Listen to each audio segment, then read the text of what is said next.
इस सेशन में हम लोग पढ़ेंगे सीरियलाइजिबिलिटी एंड इट्स टाइप्स। ओके, तो सीरियलाइजिबिलिटी का ये कॉन्सेप्ट समझने के लिए पहले क्या करते हैं, एक एग्जांपल कंसीडर करते हैं। सपोज करो कि हमारे पास दो ट्रांजैक्शन हैं T1 और T2 और उसमें ये दो इंस्ट्रक्शंस हैं, रीड ए राइट ए, और इसमें भी रीड ए और राइट ए। ओके, अगर इन दो ट्रांजैक्शंस से मैं जितने पॉसिबल नॉन सीरियल स्केड्यूल्स हैं वो बनाऊं, ओके, तो वो केवल 4 ही नॉन सीरियल स्केड्यूल्स पॉसिबल हैं। ओके, S1, S2, S3 और S4। ये अगर इसकी मैं बात करूं कि ये नीचे जाने पर ये क्या है, टाइम का ये टाइम लाइन है, नीचे जाने पर टाइम बढ़ रहा है।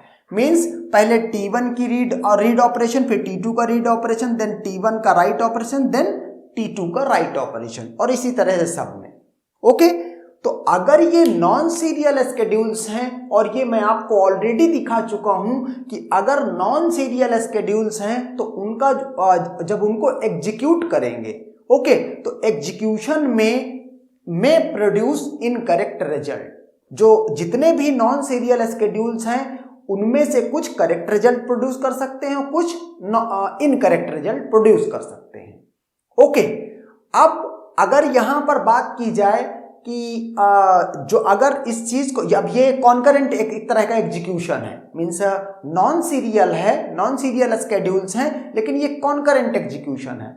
अगर इस एग्जीक्यूशन को टोटली ऑपरेटिंग सिस्टम के ऊपर छोड़ दिया जाए कि ऑपरेटिंग सिस्टम को इन दो ट्रांजैक्शंस को जिस तरह से कॉन्करेंटली एग्जीक्यूट कराना है कराए, ओके, तो वो जो है क्या कहते हैं कि डेटाबेस का एंड रिजल्ट क्या होगा ये डिसाइड नहीं किया जा सकता पहले से। ओके, और चूंकि पहले से कुछ डिसाइड नहीं किया जा सकता, इसलिए डेटाबेस में गो टू इनकंसिस्टेंट स्टेट। अब इसलिए डीबीएमएस क्या करेगा, डीबीएमएस बिफोर मींस एग्जीक्यूशन, जैसे कि S1, S2, S3, S4 ये 4 स्केड्यूल हैं, तो डीबीएमएस पहले से ये इंश्योर करेगा कि इनमें से कौन सा स्केड्यूल है जब ये कॉन्करेंट एग्जीक्यूट होगा या नॉन सीरियल वे में इस पर्टिकुलर तरीके से एग्जीक्यूट होगा, तो ये डेटाबेस को कंसिस्टेंट स्टेट में ले जाएगा या इनकंसिस्टेंट स्टेट में ले जाएगा। ओके, तो जो ये डीबीएमएस का ये इंश्योर करने का तरीका कि which non serial schedule will produce the correct output, okay, ये जो काम करता है ये कॉन्सेप्ट है सीरियलाइजिबिलिटी का। ओके, कहता serializability is a way for ensuring whether given non serial schedule will produce the correct output और नॉट। ओके, और इस चीज को कॉन्करेंसी कंट्रोल मैनेजर डीबीएमएस का एक कंपोनेंट होता है वो करता है। ओके, वो इस चीज को हैंडल करता है। अब यहां से अब यहां से ये बात आती है कि ये सीरियलाइजिबिलिटी क्या होती है, तो कहता a given schedule is serialisable. जैसे से पूछा जाए कि क्या S1 सीरियलाइजेबल है, अगर वो सीरियलाइजेबल है तो वो करेक्ट आउटपुट प्रोड्यूस करेगा। Okay, A given schedule is serializable if it is equivalent to some serial schedule। अब some serial schedule किसी serial schedule के equivalent है।